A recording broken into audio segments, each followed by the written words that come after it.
President HRDS India, Swami Atmanambi ji, Founder HRDS India, Aji Krishnan ji,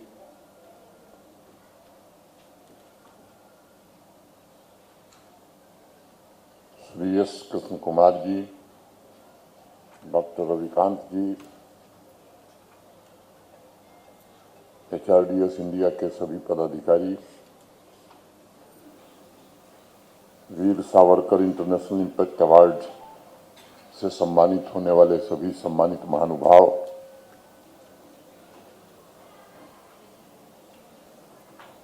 Veer Savarkar international impact award के सभी jury, इस सभागार में उपस्थित सभी सम्मानित महानुभाव, बहनों और भाइयों, सबसे पहले मैं Veer Savarkar international impact award 2025 से सम्मानित सभी पुरस्कार विजेताओं को उनकी साधना, उनके समर्पण और कर्तव्यों के सफलतापूर्वक निर्वहन के लिए हृदय से बहुत बहुत बधाई और शुभकामनाएं देता हूं। हमारे यहाँ ऋग्वेद में प्रार्थना की गई, यशसम का कारू किरण, हे ईश्वर हमें यशस्वी और शिल्पी बनाइए। मेरी प्रार्थना है कि आप अपने अपने कार्यक्षेत्र में भविष्य के शिल्पकार बने और अपने प्रभावशाली विचारों एवं कर्मों से मानवता और राष्ट्र निर्माण में योगदान दे सकें। आज के अवार्ड विजेताओं में पॉलिसी मेकर से लेकर समाज सेवी, इन्वेंटर, फिल्म मेकर, संगीतज्ञ, विभिन्न क्षेत्रों के विशिष्ट लोग शामिल हैं। I also heartily congratulate our friends from abroad who have been honored with this year's Veer Savarkar International Impact Award. They epitomize the timeless civilizational values and making immense contribution to humanity's all-sided evolution. One of our scriptures, Yajurveda, says, Jyotisa badhate tamah, light destroys the darkness. So be the light to guide the humanity towards peace, progress and prosperity. जीवन यात्रा में अब तक आप सबकी सफलता और व्यक्तिगत उपलब्धियों ने समाज के सम्मुख असाधारण कर्म, कौशल और दृढ़ संकल्प का प्रमाण दिया है। आगे भी करोड़ों देशवासियों के लिए तथा मानवता की सेवा में जुटे सर्व समाज के लिए आप प्रेरणा स्रोत बने रहें तथा स्वधर्म का पालन करते हुए आगे बढ़ते जाएं, ये मेरी कामना है। भगवत गीता में भगवान श्री कृष्ण कहते हैं, स्वे कर्मण्यभिरतः संसिद्धि लभते नरः, स्वकर्म निरतः सिद्धि यथा विन्दन्ति तत्क्षणु। आप स्वधर्म का पालन करते हुए अभय के साथ, साहस के साथ, संकल्प के साथ, अंगारों की तरह चमकते हुए पुरुषार्थ और सामर्थ्य के साथ उपलब्धियों के नए शिखर को प्राप्त करें और आपकी उपलब्धियां देश को तथा मानवता को सशक्त समृद्ध बनाए, यही मेरी प्रार्थना है। एक संस्था के रूप में अपनी निस्वार्थ सेवा भावना से समाज और राष्ट्र के कल्याण में जुटे HRDS इंडिया के माननीय अध्यक्ष, सभी पदाधिकारियों को भी मैं हृदय से बधाई देना चाहूँगा। हमारी संस्कृति में कहा गया कि जब बादल पानी से भर जाते हैं तो वह बिना किसी उद्देश्य के ही बरसते हैं, और जब कोई दिया जलता है तो पूरे समाज को वो आलोकित करता है। अतएव सर्वाणि कर्माणि त्वया नूनं त्वया स्वार्थ विहाय वै। HRDS इंडिया इसी कर्तव्य भाव से देश के अलग अलग हिस्सों के साथ जम्मू कश्मीर में भी ऑपरेशन सिंदूर के बाद आई आपदा तथा हाल ही में प्राकृतिक आपदा से क्षतिग्रस्त हुए अनेक परिवारों के लिए प्रथम चरण में 1500 नए मॉडर्न घरों का निर्माण कर रहा है। हमारे प्राचीन नैतिक मूल्यों पर आधारित इस सेवा भावना से लाखों जीवन रूपांतरित होंगे और उन्हें सामाजिक सुरक्षा प्राप्त होगी। स्वातंत्र्य वीर विनायक दामोदर सावरकर कहते थे कि शांतिपूर्वक तैयारी करो, लेकिन साहसपूर्वक क्रियान्वयन करो। यह संकट के समय हमारा मंत्र होना चाहिए। ऑपरेशन सिंदूर के दौरान भारत और भारत की सेनाओं ने शौर्य, तकनीकी क्षमता और दृढ़ संकल्प के द्वारा चंद घंटों में ही पाकिस्तान के भीतर स्थित आतंकवादियों के ठिकानों को निशाना बनाकर केवल ध्वस्त नहीं किया, एक कड़ा संदेश दिया था कि आतंकवादी कहीं भी छिपे हों, उन पर कठोर से कठोर कार्रवाई भारत करने में सदैव समर्थ है। और इसीलिए हमारे यहाँ कहा गया, न सर्वजन संगत्या सुमना आसत, सभी लोग संगठित हों और एक उद्देश्य से सेवा करने वाले बने। ऑपरेशन सिंदूर के पश्चात कश्मीर घाटी में ऑपरेशन महादेव ने पहलगांव हमले में शामिल सभी आतंकवादियों को न्यूट्रलाइज करने में कामयाबी हासिल की थी और अब पुनर्निर्माण के द्वारा आत्मनिर्भरता और प्रगति के लिए HRDS इंडिया के सहयोग से सामूहिक प्रयास किए जा रहे हैं, ताकि समाज का प्रत्येक व्यक्ति स्वावलंबी बनकर ईमानदारी और न्याय से अपने कर्तव्यों का पालन करे तथा राष्ट्र की सुरक्षा और विकास में अपना योगदान दे। मुझे स्वामी जी ने बताया कि Veer Savarkar international impact award के माध्यम से उनका प्रयत्न है कि उन महान व्यक्तित्वों को हमारी सामूहिक चेतना में पुनर्स्थापित किया जाए, जिन्होंने इस राष्ट्र के लिए और समाज के लिए अपना सर्वस्व न्यौछावर किया है। लेकिन दुर्भाग्य यह है, इतिहास के पन्नों में अनेक ऐसे महापुरुषों को उचित स्थान नहीं मिल सका। वीर सावरकर उन्हीं व्यक्तित्वों में से एक थे। उनके जैसा क्रांतिकारी, दूरदर्शी विचारक, रणनीतिक और बौद्धिक कौशल वाला तेज व्यक्तित्व और अद्वितीय प्रतिभा वाला स्वतंत्रता सेनानी दूसरा नहीं हुआ।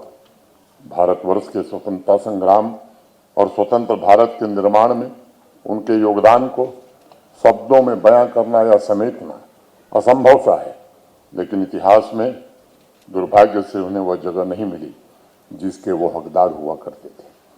वीर सावरकर स्वयं कहते थे कि ब्रिटिश राज ने भारत के स्वर्णिम इतिहास को दबाकर बड़ी भारी नाइंसाफी की थी।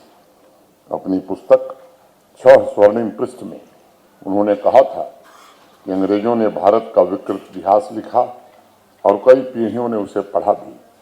उनका मानना था कि 2-3 पीढ़ियों से उस विकृत इतिहास का इतना अधिक पारायण कराया गया कि बाहरी जगत के लोगों को ही नहीं, बल्कि हमारे भारत के अपने लोगों को भी निश्चित रूप से उससे बुद्धि भ्रष्ट हो गई। साथ ही वीर सावरकर कहते थे कि असत्य, अपमानजनक और दुर्भाग्यपूर्ण विधानों का प्रयोग विदेशी ही नहीं, अपितु हमारे ही कुछ देशवासी भी कर रहे हैं और इसलिए उनका प्रतिकार करना स्वराष्ट्र के अभिमान की दृष्टि से नहीं, अपितु ऐतिहासिक सत्य की रक्षा की दृष्टि से भी अत्यंत आवश्यक है।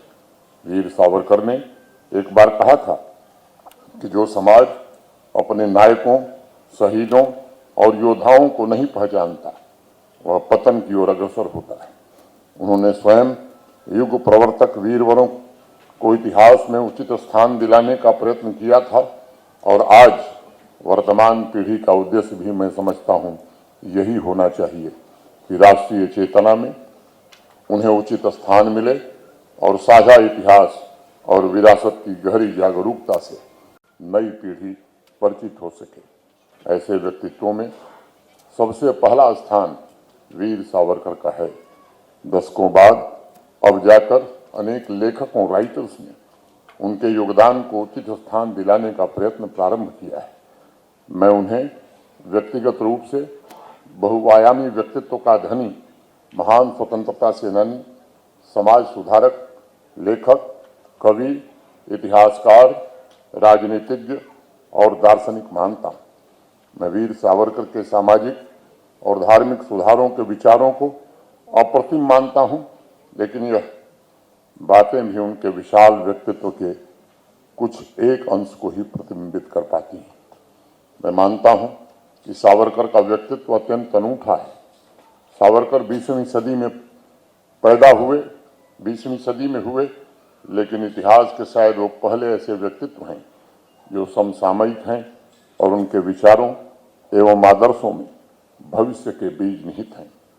सावरकर के साथ भारत में राष्ट्रीयता की एक नई चेतना का भी जन्म हुआ था। उन्होंने सामाजिक क्रांति की मशाल प्रज्वलित की और बाहरी आक्रमण तथा आंतरिक विभाजन दोनों से बचने के लिए आम जनमानस को प्रेरित किया। अगर भारतवर्ष की प्राचीनता, उसकी एकता और प्राचीन समय में उसके बौद्धिक और भौतिक संपन्नता के दृष्टिकोण को समझने और ब्रिटिश राज के दौरान समाज में आत्मविश्वास जागृत करने के अभियान को समझने का प्रयास किया जाए तो यह निश्चित रूप से दिखाई पड़ता है कि सावरकर कठिन से कठिन परिस्थितियों में भी संघर्ष से कभी विमुख नहीं हुए। सावरकर कभी हिम्मत हारने वाले व्यक्तित्व नहीं थे। उनके भीतर तो फौलादी दृढ़ता थी। उनके व्यक्तित्व में अनोखी अडिगता थी। उनके भीतर समाज के उत्थान के लिए जितनी करुणा थी और जितना प्रेम का सागर उमड़ता था, उतना ही उनके व्यक्तित्व में पराक्रम, पुरुषार्थ, सेवा और बलिदान की लहरें भी हिलोरे मारती थी। जब जब हम स्वतंत्रता संघर्ष की गाथा को, सांस्कृतिक एकता के प्रयासों को और भारत के प्राचीन गौरव को पुनर्स्थापित करने के प्रयासों पर नजर डालते हैं, तब तब हमें दिखाई पड़ता है कि राष्ट्र के प्रति अनन्य और अटूट निष्ठा के साथ वीर सावरकर का विशाल व्यक्तित्व समाज का मार्गदर्शन कर रहा है। सावरकर भारत की सफलता, भारत की शक्ति, भारत की समृद्धि, भारत के संकल्प, भारत के समर्पण, भारत की संवेदनशीलता, भारत की सहजता, भारत की साधना, भारत की संस्कृति और भारत के सपनों के प्रतीक हैं। वीर सावरकर गंगा की विराट धारा की तरह, जिनका अखंड प्रवाह सदैव राष्ट्रहित के लिए था, उसी तरह हैं। सावरकर के लिए भारत कभी भी जमीन का टुकड़ा नहीं, बल्कि मानव सभ्यता का केंद्र था। उनकी प्रार्थना एकता की प्रार्थना थी। उन्होंने लिखा भी था कि सभी आपस के भेदभाव भुलाकर, छुआछूत मिटाकर एक व्यक्ति की भांति खड़े हो जाएं।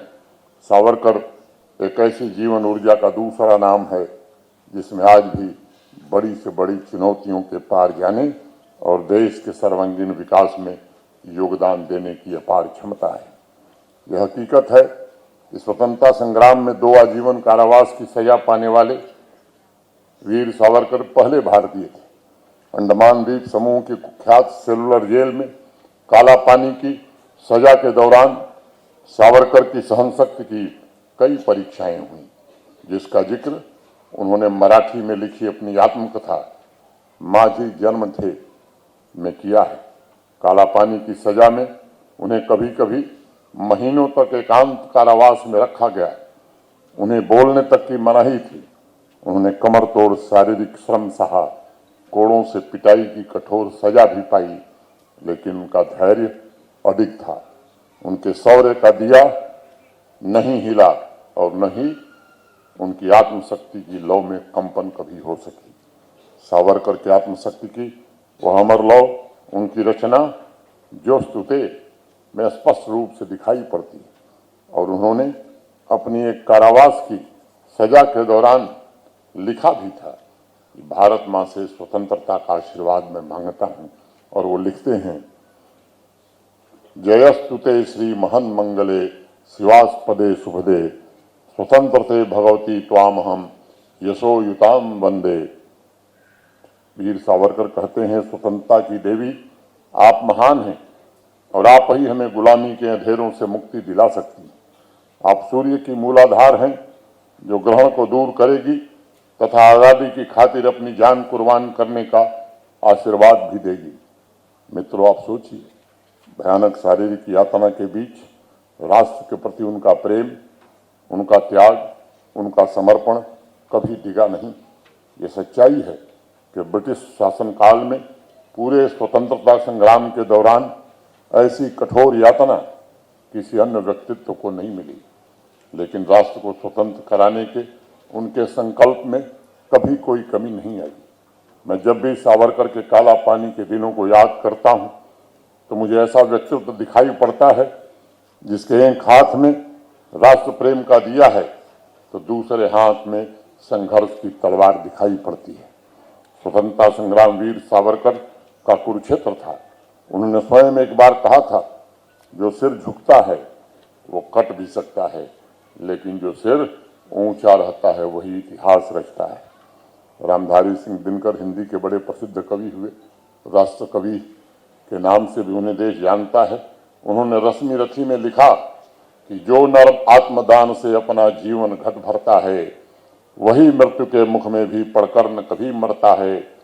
जहां कहीं है ज्योत जगत में जहां कहीं उजियाला, जहां कहीं है ज्योत जगत में जहां कहीं उजियाला, वहां खड़ा है कोई अंतिम मोल चुकाने वाला, वहां खड़ा है कोई अंतिम मोल चुकाने वाला। खुद को मिटाकर वीर सावरकर ने भारत माता का मान एवं स्वाभिमान ऊपर रखा। खुद को जलाकर सावरकर ने इस राष्ट्र को प्रकाशित करने का काम किया। आज भारत जिस नई ऊर्जा, नई ताकत, नए आत्मविश्वास से आगे बढ़ रहा है, उसके पीछे सावरकर जैसे महान व्यक्तित्व खड़े हैं जिन्होंने आत्मदान देकर के सुनिश्चित किया कि दूसरों को प्रकाश मिलता रहे। साथियों, जीवन की कड़वी सच्चाई है कि समय के साथ इतिहास की राख अनेक महापुरुषों के योगदान को दबा देती है, लेकिन सावरकर के साथ कभी भी ऐसा नहीं हो सकता। इतिहास के राख में भी वीर सावरकर का अंगार सदैव चमकता रहेगा, क्योंकि पहली बार समाज में अपने प्राचीन दर्शन, ज्ञान प्रणाली, साहित्य और कला को लेकर भारत में गौरव का भाव उत्पन्न हुआ है। आज भारत की चेतना थकी और हारी नहीं है। आज भारत का समाज आत्मघात से नहीं बल्कि आत्मविश्वास से भरा हुआ है। उस आत्मविश्वास में सावरकर के अथक संघर्ष से निकली ऊर्जा का आशीर्वाद भारतवासियों को प्राप्त है। पिछले कुछ वर्षों में भारत के 140 करोड़ नागरिकों में स्वाभिमान का जन्म हुआ है और राष्ट्र की समस्त शक्तियां विकसित भारत के लक्ष्य के साथ आगे बढ़ने का प्रयत्न कर रही हैं। ऐसे में मेरा मानना है कि वीर सावरकर ने जिस निष्काम कर्म का आदर्श हमारे सामने रखा था, उस पर चलते हुए हम भारत को वैभव के शिखर पर जरूर पहुंचाने में कामयाब होंगे। भारत के आदरणीय प्रधानमंत्री श्री नरेंद्र मोदी जी ने 2022 में लाल किले की प्राचीर से देश को पंच प्रण का संकल्प दिया था। उसमें एक संकल्प कॉलोनियल माइंडसेट को समाप्त करने का भी था और उसके हर बचे खुचे अंश को मिटाने का भी।